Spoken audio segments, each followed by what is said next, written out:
మనం చూసినటువంటి ఈ మాట 115వ కీర్తన మొదటి అధ్యాయంలో అంటాడు కీర్తనకారుడు, మాకు కాదు యెహోవా. ఎవరికంట? ఎందుకంట? నీ కృప సత్యములను బట్టి. ఆ మాట మనం జ్ఞాపకం చేసుకుంటాం. మన ఇక్కడ ప్రభువుని ఆరాధించడానికి వచ్చినటువంటి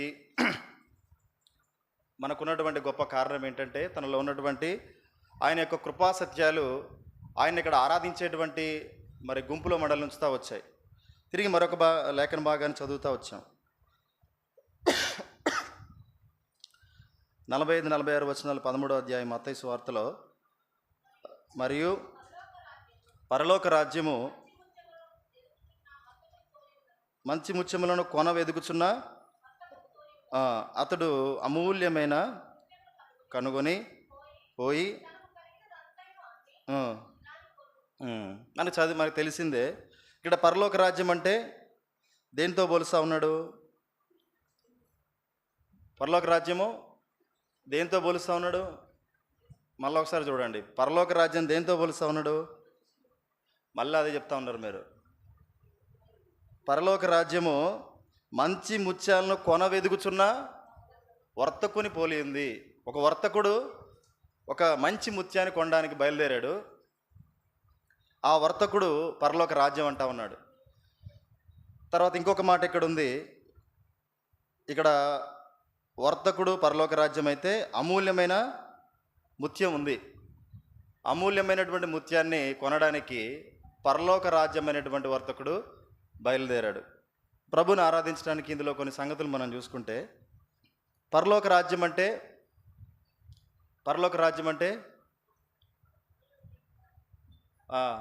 కాదు. తర్వాత పరలోక రాజ్యం అంటే మనకు కొన్ని డెఫినేషన్లు చూస్తే, యోహాను సువార్త 17వ అధ్యాయము 17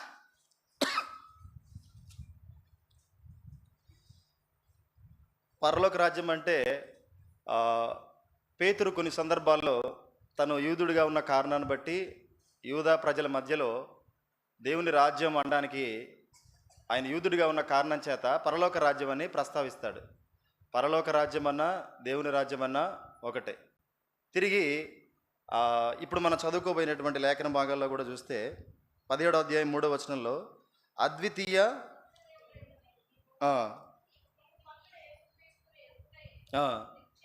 యేసు క్రీస్తుని ఎరగడం అంటే, యేసు క్రీస్తుని ఎరిగితే ఏంటంటే అది నిత్య జీవము. నిత్య జీవం అని అంటే మనం ఏమంటాం? పరలోక రాజ్యం, దేవుని రాజ్యం. మనకి ఇంకా క్లారిటీ కావాలంటే లూకాసు వార్త 17వ అధ్యాయము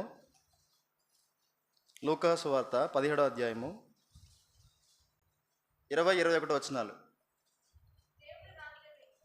దేవుని రాజ్యం ఎప్పుడు వచ్చునని పరిసయ్యులు అడిగినప్పుడు ఆయన,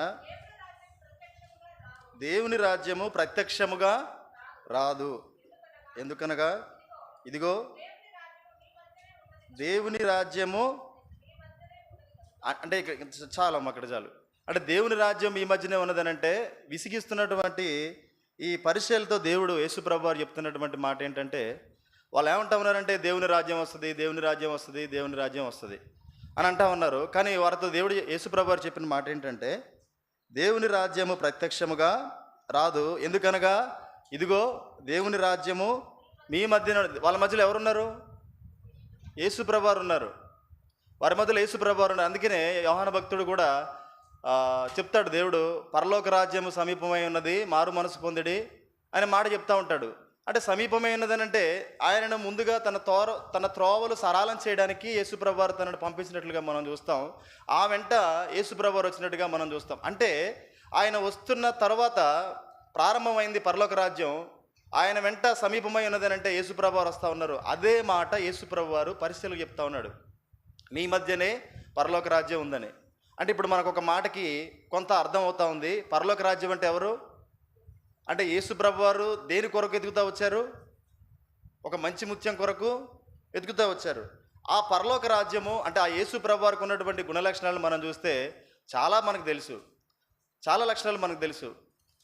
నిర్గమకాండం 15వ అధ్యాయం 11వ వచనంలో చూస్తే, వేల్పులలో నీ వంటి వాడెవడు, పరిశుద్ధతలో నీవు మహనీయుడు. అది యేసు ప్రభు వారికి ఉన్నటువంటి గొప్ప లక్షణం. ఇక్కడికి వచ్చిన మనందరం కూడా మనకు కలిగి ఉన్నటువంటి దేవుని బట్టి మనం ఎంతగానో అతిశయిస్తూ ఆయన మనకిచ్చినటువంటి రక్షణ బట్టి ప్రభువుని మనం గొప్పగా ఆరాధిస్తాం. ఇది లోకంలో ఎవరికి కూడా లేదు. మీరు నమ్ముతారో నమ్మరో, ఒక ఎక్కడో ఒక దగ్గరికి హిందూ దేవాలయాలు కావచ్చు, ఎక్కడైనా కావచ్చు, ఒక మందిరానికి వెళ్ళి వచ్చిన తర్వాత వాళ్ళని మీ దేవుని గురించి చెప్పండి అంటే పెద్దగా ఏం చెప్పలేరు. గుండెలో భారం ఉండదు, ఆయన గురించినటువంటి ఎరుకు ఉండదు. చెప్పాలంటే సరైనటువంటి బలంగా వాళ్ళ హృదయాల్లో ఉండదు. ఎందుకంటే వాళ్ళందరూ కూడా మనుషులని పిలువబడిన వారు, రాతి బొమ్మలుగా, చెక్క బొమ్మలుగా, ఈ విధంగా ఉన్నటువంటి వాళ్ళు. కాబట్టి మన యేసు ప్రభు దగ్గరికి, మన దేవుని దగ్గరికి మనం వచ్చినప్పుడు ఆయన గుణలక్షణాలన్నింటిని బట్టి మనం చెప్పొచ్చు, నా దేవుడు అసలు మనం వివరించలేని గొప్ప దేవుడు. మనం వివరించలేం. దావీదు కీర్తనకారుడు బైబిల్ లేకముందే యేసు ప్రభు వారిని గురించి గొప్పగా చెప్తా వచ్చాడు. అది ఆయన మనసులో దేవుడు తన జీవితంలో చేసిన మేలులే కావచ్చు, ఆత్మీయ కోణంలో తను దేవుని చూసినటువంటి విధానం కావచ్చు, ఆయనకి దేవుడు చాలా గొప్పగా కనిపిస్తూ ఉన్నాడు. ఆ కీర్తనకారుడు కూడా, రాసిన కీర్తనకారుడు కూడా 155 కీర్తన, మాకు కాదు యెహోవా, మాకు కాదు, నీ కృపాసత్యములను బట్టి నీ నామానికే మహిమ ఘనత ప్రభావాలు చెల్లునుగాక. అంటే నీ కృపాసత్యాలు ఇక్కడికి వచ్చిన మనం కూడా జ్ఞాపకం చేసుకుంటే, 1 తిమోతి 6వ అధ్యాయం 15వ వచనంలో మన పరలోక రాజ్యం, మన నిత్య జీవం, మన మధ్యలో ఉన్నటువంటి పరలోక రాజ్యం, యేసు ప్రభువారు ఒక వర్తకుడిగా ఒక మంచి ముత్యాన్ని కొనడానికి వచ్చినట్లుగా మనం చూస్తాం. ఆయనకున్నటువంటి గొప్ప లక్షణాలను మనం చూస్తే, ఒక దేవుని రాజ్యం భూమి మీదకి వచ్చిందంటే ఆయన నథింగ్ బట్ ఎవరు చెప్పండి? ఆయన ఒక రాజకుమారుడు, ఆయన ఒక రాజు. ఒక రాజ్యానికి రాజు అయినటువంటి యేసు ప్రభువారు ఈ భూమి మీదకి వచ్చి మనలందరినీ కొనడానికి ఆయన ఇష్టపడతా వచ్చాడు. ఆయనలో ఉన్నటువంటి లక్షణాలు చాలా గొప్పవి. రాజు రాజ మందిరంలో ఉండొచ్చు, బయటికి రావచ్చు, ఏమైనా మారుతుందా చెప్పండి? దానికి మారదు. రాజు ఒక పల్లెటూరుకు వచ్చినా సరే, అన్న చాలాసార్లు ఒక వృత్తాంతాన్ని చెప్తా వచ్చాడు, నీకేమి ఇష్టం అంటే నాకు నువ్వే ఇష్టం అంటాడు ఒకడు. ఇంకోటి అంటాడు నాకు ఆ ఆస్తి కావాలి, నాకు ఈ ఆస్తి కావాలంటాడు. ఒక అతను అంటాడు నాకు నువ్వే ఇష్టం, నాకు నువ్వు నా ఇంటికి రావడం ఇష్టం, నీ పుట్టినరోజుకు నువ్వు మా ఇంటికి రా అంటాడు. వాడికి తెలుసు ఒక రాజు ఒక సామాన్యుడి ఇంటికి వచ్చినప్పుడు ఆ సామాన్యుడికి ఉన్నటువంటి, ఆ ఊరికి ఉన్నటువంటి ఆ యొక్క మొత్తం మారిపోతుంది అనమాట. ఆ రాజు ఎప్పుడైతే ఆ సామాన్యుడి ఇంటికి రావడం మొదలుపెట్టాడో ఊరు మారిపోయింది, రోడ్లు మారిపోయాయి, ఇల్లులు మారిపోయాయి, అక్కడ ఉన్నటువంటి పరిసరాలన్నీ మారిపోయాయి. ఒక రాజు ప్రయాణం చేయడానికి కావాల్సినటువంటి ఒక ఊరుగా, ఎంతో మంచి ఊరుగా అది మారుతా వచ్చింది.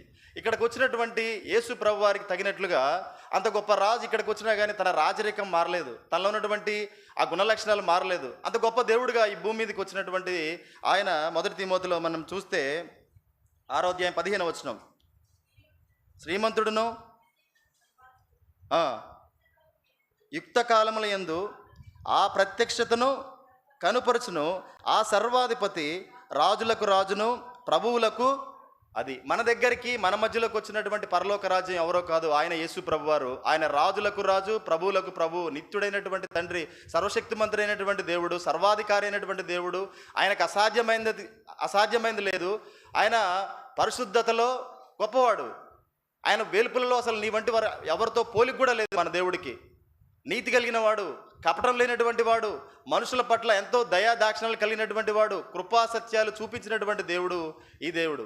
ఆ దేవుడు ఒక మంచి ముత్యాన్ని కొనడానికి వచ్చాడు, ఈ భూమి మీదకి వచ్చాడు. ఆ మంచి ముత్యంగా ఎవరం చెప్పగలరా? ఎవరా మంచి ముత్యం? మనం చెప్పొచ్చా మంచి ముత్యం అని? నేను చెప్పలేను. మంచి ముత్యాన్ని కొనడానికి వచ్చానని నేను చెప్పలేను. ఎందుకంటే నేను ఎంత మంచి ముత్యానో నాకు తెలుసు. యేసు ప్రభు దగ్గరికి రాకముందు నేను ఎంత మంచి ముత్యానో, నేను మంచి ముత్యానని చెప్పలేను. నేను మంచి ముత్యాను కాదు, మంచి ముత్యాల్లా పొర వేసుకున్నటువంటి వాడిని. కానీ దేవుడు నా పొరను తీయించాడు, నాలో ఉన్నటువంటి, నా అంతరంగంలో ఉన్నటువంటి చెడునంతా తీసివేశాడు. కానీ యేసు ప్రభులో ఉన్న గొప్పతనం ఏంటంటే, ఆయన ఆదికాండంలోనే చెప్తా ఉంటాడు, మన స్వరూపమందు మన పోలిక చొప్పున. గొప్ప విషయం ఏంటంటే యేసు ప్రభువారిలో మనం ఎంత పాపం చేసినా ప్రతి మనిషిని ఆయన ఆ రోజు ఏ స్వరూపంతో, ఏ పోలికతో చేస్తా వచ్చాడో, నిన్ను నన్ను మన పాపంలో ఉన్నా సరే మన ప్రారంభం అంటే మన పితరుడైనటువంటి ఆదాము నుంచి మన భవిష్యత్తును చూస్తాడు. కానీ దేవుడు మన పాపపు స్థితిని దేవుడు ఎప్పుడు చూడలే. నీ పాపపు స్థితి ఇదే అయితే మనం ఏం చేస్తాం? వీడికి నేను ఎన్నోసార్లు చెప్పా, వీడి బుద్ధి మారట్లా, నా కన్న కొడుకే, నా కన్న కూతురే, కానీ చేయకూడని పని చేస్తూ వచ్చింది. నేను చెప్పాలంటే ఒక మాట, ఒక తల్లిగా ఒక తండ్రిగా నేను చెప్పకూడదు, వీడు నా కడుపులో చెడబుట్టాడు, అసలు వీడు నా కొడుకు అనిపించుకోవడానికి, ఈమె నా కూతురు అనిపించుకోవడానికి నాకు సిగ్గేస్తూ ఉంది అని చెప్తా ఉంటారు తల్లిదండ్రులు, కుమారులు లేదా కుమార్తె జీవితాన్ని బట్టి. కానీ దేవుడు ఏం చెప్తా ఉన్నాడంటే, మంచి ముత్యాన్ని, మంచి ముత్యమే మనం, మంచి ముత్యమే మనం. ఆయన మంచి ముత్యంగా మనల్ని అక్కడ సృజించాడు. పాడైపోయిన తర్వాత దేవుడు నా భవిష్యత్తును చూస్తూ వచ్చాడు. ఒక దొంగలో మనం దొంగను చూసాం, కానీ యేసుప్రభు ఏం చేశాడంటే పరదేశంలో ఉండబడేటువంటి ఒక మంచి వ్యక్తిని చూశాడు. జక్కైలో దేవుడు ఒక అబద్ధికుని, మనుషులందరూ కూడా ఆయన ఏం చేశారంటే ఒక అబద్ధికుడిగా, ఒక మోసగాడిగా, ఒక లంచగాడిగా చూశారు. కానీ ఒక రక్షణ పొందేటువంటి ఒక కుటుంబంలో ఉన్నటువంటి జక్కైని దేవుడు చూస్తూ వచ్చాడు. అది మన దేవుల్లో ఉన్న గొప్పతనం. మీరు ఎంతమందికైనా చెప్పండి, ఎంత పాపంలో ఉన్న వాళ్ళకైనా చెప్పండి, నా దేవుడు నిన్ను రక్షిస్తాడని, నా దేవుడు నిన్ను ముత్యల్లా, మంచి ముత్యల్లా నిన్ను చూస్తాడని. వాడు ఎంత ఆదరణ పొందుతాడంటే ఒక్క మన దేవుడి గురించి మనం చెప్పొచ్చు. అటువంటి దేవుడు మనల్ని అంటా ఉన్నాడు, మంచి ముత్యం.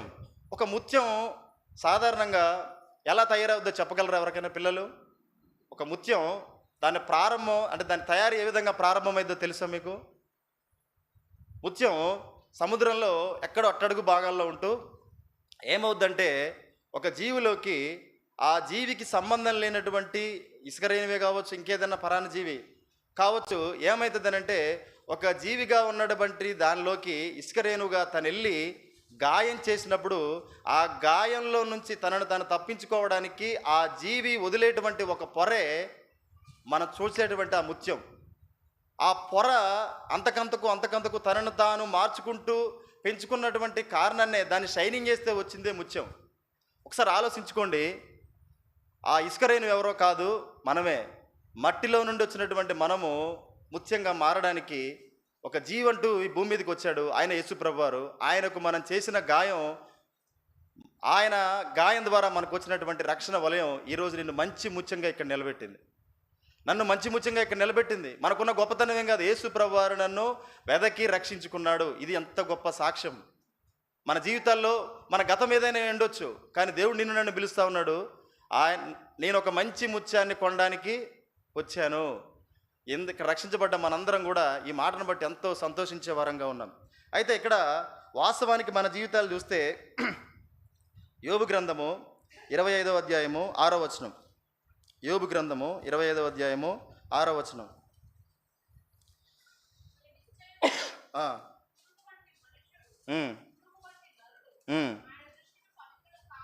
నరుడు ఎటువంటి వాడంట? పురుగు వంటి నరుడు. అంటే పురుగుకి ఎంత విలువ ఉందో మనకు తెలుసు. చెప్పండి, పురుగుకి విలువ ఉంటుందో చెప్పండి? ఒక చైర్లో కూర్చోబెట్టి సన్మానం చేస్తాం పురుగుకి, లేదా ఆ పురుగు పేరు 10 మంది ముందు కూర్చొని ఒక గంట సేపు డిబేట్ చేసుకుంటాం చెప్పండి? పురుగు వచ్చిందని అంటే కాలు కింద వేసి తొక్కుదాన్ని, అయిపోయిందని. పురుగు బతుకది. ఒక మనిషి దేనితో పోల్చబడతా ఉన్నాడనంటే మనుష్యుడు పురుగు వంటి వాడు. అది నా జీవితం. ఇంకా ద్వితీయోపదేశకాండం 7వ అధ్యాయం 7వ వచనంలో అంటాడు, 7వ అధ్యాయం 7వ వచనం,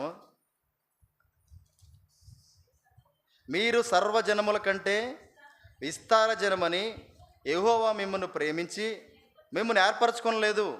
సమస్త జనముల కంటే మీరు లెక్కకు తక్కువే కదా. ఒకవేళ ఇక్కడికి మంచి ముత్యంగా వచ్చిన మనం నీ లెక్కకి ఎక్కువ, నాకు చాలా భక్తి ఉంది, నా నీతి క్రియలు, నా కుటుంబం, మా తాత క్రైస్తవుడు, మా నాన్న క్రైస్తవుడు, ఇవేమి కాదు. నువ్వు లెక్కకు తక్కువ. దేనికి తక్కువ అంటే నువ్వు రక్షణ నువ్వుగా పొందడానికి నీకున్నటువంటి లెక్క చాలా తక్కువ. పొందలేవు రక్షణ నువ్వు. అటువంటి నీ స్థితి దేవుడు జ్ఞాపకం చేసుకుంటా వచ్చాడు. ఇంకా మనం చూస్తే ఒక పిచ్చుకల ఉదాంతానికి మనం వెళ్తే, అక్కడ ఉన్నటువంటి కోరావు కుమారులు బలిపీఠం దగ్గరకు వచ్చిన తర్వాత నీ బలిపీఠం చాటునే పిచ్చుకలకు ఏం దొరుకుతా వచ్చింది? ఆశ్రయం దొరుకుతా వచ్చింది. పిచ్చుకకున్న విలువ ఏంటంటే 2 కొంటే 1. పిచ్చుకలు ఆనాడు మత్తయి సువార్తలో మనం ఈ మాట చూస్తాం రండి.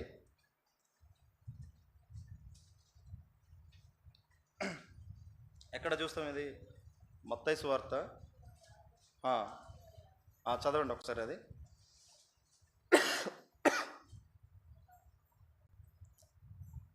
చదవండి.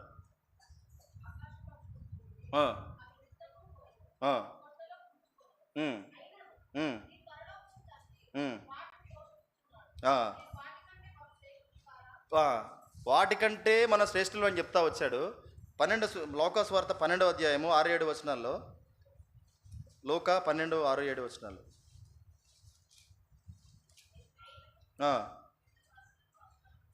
2 కాసులకు అమ్మబడును కదా, ఆయనను ఆ, ఆ, ఆ, ఆ, ఆ, ఆ. మనం ఒక దగ్గర చూస్తాం, ఒక పిచ్చుకకి విలువే ఉండదు. అంటే 2 కొంటే మనం బట్టల షాప్లో చూసినప్పుడు, ఈ 2 కొంటే అన్న 10:29, మత్తయి 10:29. ఉమ్, ఆ, ఆ, ఉమ్, ఆ, ఆ, చూడండి. చాలమ్మ ఇక్కడ చాలు. నా తలంపు ఏంటంటే, పిచ్చుకలకు విలువే లేదు, కానీ ఆ పిచ్చుకలకు ఎక్కడ ఆశ్రయం దొరుకుతా వచ్చింది? బలిపీఠం దగ్గర. మన విలువ ఏంటంటే, విలువ లేని పిచ్చుక విలువే మన విలువ. పురుగు వంటి వారము, లెక్కకు తక్కువైనటువంటి వారము. కానీ దేవుడు అంటా ఉన్నాడు మనల్ని, నేను ఒక మంచి ముత్యం కొనడానికి భూమి మీదకి వచ్చా అని దేవుడు ఈ మాట చెప్తా ఉన్నాడు. ఇంకా మనం చూస్తే ఆయన మనల్ని ఇక్కడ 13వ అధ్యాయం చూసినప్పుడు, మత్తయి సువార్త 13వ అధ్యాయం 45-46 వచనాలు మన మూల పాఠానికి వచ్చినప్పుడు, అమూల్యమైన ఒక ముత్యమును కనుగొని, ఆయన మనల్ని కనుగొనే సమయంలో ఒక్కొక్కల జీవితాలు ఒక్కొక్క దగ్గర ఉంటా వచ్చాయి. ఒకరు సినిమాలో, ఒకరు ఇంకో రకమైన పాపంలో, ఇంకొక రకమైన అబద్ధాల్లో, ఇంకొక రకమైన మోసంలో, లంచాలు తీసుకునే విషయంలో, ఘోరమైనటువంటి పాపంలో, పాపపు జీవితంలో జీవిస్తున్నట్టు మనందరినీ కూడా ఆయన కనుగొంటా వచ్చాడు. దేవునికి ఆయన సంతోషం చెప్పండి. నేను ఒక మంచి ముత్యాన్ని కొనడానికి వచ్చా. ఆ ముత్యం ఒకటేమో బార్ షాప్లో కనబడింది, ఇంకోటేమో ఏదో సినిమాలో కనబడ్డది, ఇంకోటేమో ఎక్కడో వ్యభిచారం చేసే దగ్గర కనబడ్డది, ఇంకోటి సిగరెట్ తాగుతా ఉంది. కొంటరా ఎవరని చెప్పండి మనల్ని? కొంటరా? మన జీవితాల్లో మంచి ముత్యం అని చెప్తారా చెప్పండి ఎవరికి? నేను కొనడానికి ఒక ప్రదేశానికి వెళ్ళా, అక్కడ ఒక గేదెను కొనడానికి వెళ్ళా, ఆ గేదె పుచ్చిపోయింది, లేదా ఆ గేదె సరిగ్గా పాలేదు, దానికి ఇదివరకే రోగం ఉంది, కానీ మంచి గేదె అని చెప్పి ఇంటికి తీసుకొస్తారా చెప్పండి? కానీ నా జీవితం ఏంటంటే ఎగ్జాక్ట్గా మన జీవితం అదే. పాడైపోయిన బట్టి స్థితిలో ఉంటా వచ్చాం. ద్వితీయోపదేశ కాండంలోనే 32వ అధ్యాయంలో ఒక మాట అంటాడు. 32వ అధ్యాయం 10వ వచనం. ఆయన ఎక్కడ ఉన్నప్పుడు కనుక్కుంటా వచ్చాడో ఆ మాట మనం చూస్తాం. 32వ అధ్యాయం 10వ వచనం. అరణ్య ప్రదేశంలోనూ భీకర ధ్వని గల పాడైన ఎడారిలోనూ వాని కనుగొని, అంటే మనల్ని కనుగొనే సమయంలో మనం ఎక్కడ ఉంటా వచ్చామనంటే అరణ్య ప్రదేశంలో ఉంటా వచ్చాం. చీకటి, పాపం వలన మన జీవితాల్లో మనం కలిగి ఉన్నటువంటి చీకటి, అంధకారం, మన కనులు తెరిపించేటువంటి వారు లేరు. ఈ యొక్క లోక సంబంధమైనటువంటి వాటితో, లోకానుసారమైన మనుషుల మధ్య మనకు ఒక దేవుడు ఉన్నాడు. ఆ దేవుడే మనల్ని సృజించాడు. మన యొక్క హృదయాన్ని కాపాడేటువంటి దేవుడు, బాగు చేసే దేవుడు, రక్షించేటువంటి దేవుడు అనేటువంటి అవగాహన లేక అంధకారంలో ఉన్నటువంటి మన జీవితాలను రకరకాలైనటువంటి పరిస్థితుల్లో ఉంటా వచ్చాం. ఒక్కొక్కరు ఒక్కొక్క రకమైనటువంటి పాపంలో ఉన్నాం. అక్కడ కనుగొన్నాడు దేవుడు, వెనుదిరిగి పోలే. ఇటువంటి రోత జీవితంలోనా నా స్వరూపంలో, నా పోలికలో నేను ఉంచింది అని దేవుడు వెనక్కి తిరిగి వెళ్ళిపోలే. నేను మంచి ముత్యం కొనడానికి వచ్చా. అప్పటికి దేవుడు మనల్ని మంచి ముత్యం అంటా ఉన్నాడు. అటువంటి పరిస్థితుల్లో దేవుడు మనల్ని చూసి వదిలిపెట్టకుండా ఒక మాట మనం చూస్తాం. 65వ యెషయా గ్రంథం 65వ అధ్యాయం 65వ అధ్యాయము మొదటి 2 వచనాలు.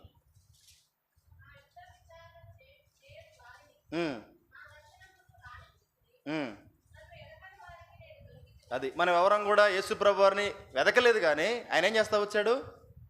ఆయన మనల్ని వెదకి రక్షించినటువంటి దేవుడిగా మనం చూస్తాం. ఆయన మనల్ని వెతుకుతా వచ్చాడు. మన మంచి ముత్యం కాదు, కానీ మనల్ని ఆయన వెతుకుతా వచ్చాడు. అంత గొప్ప సంగతి చూడండి. ఈ ఉదయకాల సమయంలో ప్రభువుని మనం ఆరాధించడానికి మన ఎవరం కూడా మనం వెతికిన వారంగా కాదు. ప్రభువుని మన రక్షణ కొరకు మనం ఆరాటపడిన వారం కాదు. మన హృదయం రకరకాలైనటువంటి పాపపు స్థితిని బట్టి అంధకారంలోకి, చనిపోతే మరణానికి పాత్రులైనటువంటి జీవితాలుగా మనం కలిగి ఉన్నప్పుడు ఆయనే మనల్ని వెతుకుతా వచ్చాడు. అందుకే లోకాసువార్త 18వ అధ్యాయం 10వ వచనంలో తను చెప్తాడు. ఆయన అంటాడు, నశించిన దానిని వెదకి రక్షించుటకు భూమి మీదకి వచ్చాడు. ఈ ముత్యం నశించిపోయినటువంటి స్థితిలో ఉంది. పాపము చేత, అపరాధముల చేత సచ్చిన స్థితిలో ఉన్నటువంటి మన జీవితాలని నువ్వు నేను గుర్తుపెట్టుకొని, అయ్యా నా హృదయానికి నాకు రక్షణ కావాలి, చనిపోతే నేను పరలోక వెళ్ళలేను అని మనం కనిపెట్టలే. యేసు ప్రభువారు నువ్వు నశించిపోయావు, నేను నశించిపోయా అని మన పట్ల ఎంతో శ్రద్ధ కలిగిన దేవుడు మన పట్ల కనికరం చూపుతా వచ్చాడు. ఆ విధంగా మనల్ని కనుగొన్న దేవుడు ఏం చేస్తా వచ్చాడంట? ఆయన మన పరిస్థితిని కనుగొని వదిలిపెట్టలే. ఏం చేస్తా వచ్చాడు? 13వ అధ్యాయం మత్తయి సువార్త. కనుగొని పోయి తనకు కలిగినదంతయు అమ్మి దానిని కొనును. 46వ వచనంలో మనం చూస్తే, అతడు అమూల్యమైన ఒక ముత్యమును కనుగొని పోయి తనకు కలిగినదంతయు అమ్మి దానిని కొనేను. కనుగొన్నాడు. కనుగొన్నప్పుడు మనం ఎక్కడున్నామో మనకు తెలుసు. యేసు ప్రభువారు నిన్ను నన్ను రక్షించక ముందు నిత్యం కూడా తన మాటల్ని నీ దగ్గర తీసుకొచ్చి, బ్రదర్ యేసుప్రభుని నమ్ముకోండి, అన్న యేసుప్రభుని నమ్ముకోండి, అక్క యేసుప్రభుని నమ్ముకోండి, మన పాపాలను తీసేసే దేవుడు ఎంతోమంది చెప్పారు. లోనకి రాలే, చాలా మార్లు రాలే. అది మన పరిస్థితి. అదే పాపంలో ఉండడానికి ఇష్టపడ్డాం. ఈ పాపం నుంచి ఎలా బయటపడతాం? ఈ సినిమాలు చూడకుండా ఇప్పుడే మానేయాలా? నా జీవితంలో నేను చాలా మార్లు ఏఆర్ రెహమాన్ సాంగ్స్ కోసం చాలా రోజులు యేసుప్రభుని నేను దూరంగా పెట్టా. అలాంటి సాంగ్స్ నేను మళ్ళీ వినలేను కాబట్టి, నేను యేసుప్రభుని నమ్ముకుంటే ఇంత మంచి సాంగ్స్ నేను ఎప్పుడు వింటా? మళ్ళీ నేను వినాల్సి వస్తుంది. అది నా పాప జీవితం. ఇష్టపడలే నేను. కానీ నా దేవుడు ఎప్పుడూ కూడా నన్ను వదిలిపెట్టలే. వీడు నన్ను నా దగ్గర రావడానికి ఇష్టపడలే. నేను ఇంత విలువైన వాడిని, తనకు విలువైనటువంటి రక్షణ ఇచ్చేటువంటి వాడిని, నన్ను కాకుండా లోక సంబంధమైన దాన్ని ఎంతగానో పెనవేసుకొని ఉన్నాడని దేవుడు నన్ను వదిలిపెట్టలే. నన్ను మంచి ముత్యం అన్నాడు. ఇక్కడున్న మీ అందరిని కూడా దేవుడు అన్న ఆ రోజులో దేవుడు మీతో అన్నది ఏంటంటే మంచి ముత్యం. ఇక్కడున్న మనందరిని కూడా దేవుడు మంచి ముత్యంగా చూశాడు. కనుగొన్నాడు. కనుగొన్న దేవుడు ఏం చేస్తా వచ్చాడంటే, పోయి వెల ఇచ్చి దాన్ని కొనే ప్రయత్నం దేవుడు చేస్తూ వచ్చాడు. ఏమిస్తే మనల్ని కొంటాం? చెప్పాలంటే ఫ్రీగా దొరుకుతాం మనం. ఎందుకంటే మన జీవితం అది. పాపంతో నిండిపోయినటువంటి మన జీవితం. ఎవరు కొనే పరిస్థితి లేదు. దాసత్వంలో ఉన్నాం. ఎవరు విడిపించే పరిస్థితి లేదు. పాపపు దాసత్వం, లోక సంబంధమైనటువంటి దాసత్వం, పాపపు అంధకారపు సాతాను సంబంధమైనటువంటి చెరలో ఉన్నటువంటి మనల్ని ఎవరు కూడా తీసివేయడానికి అధికారం లేదు, అర్హత లేదు, ఆ పరిశుద్ధత లేదు. ఎవరు కూడా ఇష్టం కూడా పడట్లే. తల్లిదండ్రులు కొంతకాలం చెప్తారు, వదిలేస్తారు. వాడు ఇదైపోతాడు, వాడు చెప్పలేక నాకు బీపీ పెరిగిపోతుంది అంటారు. చెప్పలేరు, ధైర్యం చేయలేరు. బంధువుల పరిస్థితి అంతే. అన్న ఎప్పటి నుంచో చెప్తాను, వాళ్ళ మందిరానికి రావట్లేదు. నన్నేం చేయమంటారు? అయిపోయింది, వాళ్ళ లిమిట్ అయిపోయింది. కానీ నీ దేవుడు, నిన్ను ఇక్కడ రప్పించిన దేవుడు, నువ్వు వచ్చే వరకు నిన్ను మంచి ముత్యంగా భావించి ఇక్కడ నడిపించాడు. నీ కొరకు తను ఏం చేస్తా వచ్చాడంటే, తనకున్నదంతా అమ్ముతా వచ్చాడు. ఉన్నదంతా అమ్మి మనల్ని కొనడానికి మన దగ్గరే ఉంది. మనం ఆరాధించడానికి ఒక్క మాట చాలు. తనకున్నదంతా అమ్ముతా వచ్చాడు. యేసుప్రభు ఈ భూమి మీదకి వచ్చినప్పుడు ఆయన ఏది అమ్ముతా వచ్చాడంటే, శరీర సంబంధంగా చూసినప్పుడు తను ఒక పశువుల పాకలో జన్మిస్తూ వచ్చాడు, ఒక పేదవాని ఇంట్లో జన్మిస్తూ వచ్చాడు. మనం ఫైనాన్షియల్గా చూసినప్పుడు అంత పేదరికంలో ఏ దేవుడు కూడా ఉండడానికి ఇష్టపడ్డు. అదొకటి. తర్వాత తనకు పరిశుద్ధత ఉంది, తనకు నీతి ఉంది, తనకు ఏ కపటం లేదు. కానీ ఆయన మీద ఏ నిందపడ్డా చెప్పండి? 1 కొరింథీ 2 కొరింథీ 5వ అధ్యాయం 20వ వచనం.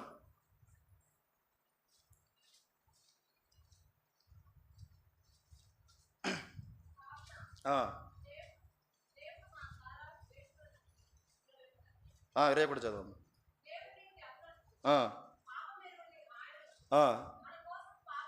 పాపమెరుగున ఆయన మన కోసం పాపమెరుగున ఆయన మన కోసం పాపం ఏంటంటే, ఈ లోకం ఆయన ఎలా చూస్తూ ఉంది? అక్కడున్న ప్రజలంతా తను ఏమని చూస్తూ ఉన్నారంటే, నిజంగా ఈ శిలోమరణ పొందే వ్యక్తి తనే, తను చేసిన దోషాన్ని బట్టి, తన జీవితంలో చేసిన ప్రతి కపటాన్ని బట్టి, తను జీవించిన జీవితాన్ని బట్టి ఆయన సిలువెక్కుతా ఉన్నాడు అనుకుంటా ఉన్నారు. కాదు. నీ జీవితం, ఆయన చేతిలో కొట్టబడిన మేకులే కావచ్చు, తన తలపైన పెట్టిన ముళ్ళ కిరీటమే కావచ్చు, పక్కన బల్లెమే కావచ్చు, తను పడ్డ ప్రతి శ్రమ నేను పొందాల్సిందే. సమస్తం నీ కొరకు నా కొరకు సమస్తాన్ని కూడా ఆయన వదిలివేసి నన్ను కొనడానికి ఇష్టపడ్డాడు. ఆయన దగ్గర ఏమీ లేదు. బట్టలు ఇంకా ప్రాణం ఉందని పొడి చూస్తే రక్తము నీళ్ళు సంపూర్ణంగా నీ కొరకు అంత దారపోస్తా వచ్చాడు. విమోచన క్రయధనంగా తనను తాను నీ కొరకు అర్పించుకుంటా వచ్చాడు. అదంతా పెట్టి నన్ను కొంటా వచ్చాడు. మన జీవితాల్లో కొన్ని విషయాల్లో ఇంకా మనం ఈ లోక సంబంధమైన పట్టుకొని ఉంటాం. కానీ ఎవరండి మనల్ని అంతగా చూసుకునేది చెప్పండి? ఒక యేసు ప్రభువారు తప్ప. ఆయన చూడండి, ఆయన మన ఫిలిప్పీలో చూస్తాం. ఫిలిప్పీ పత్రికలో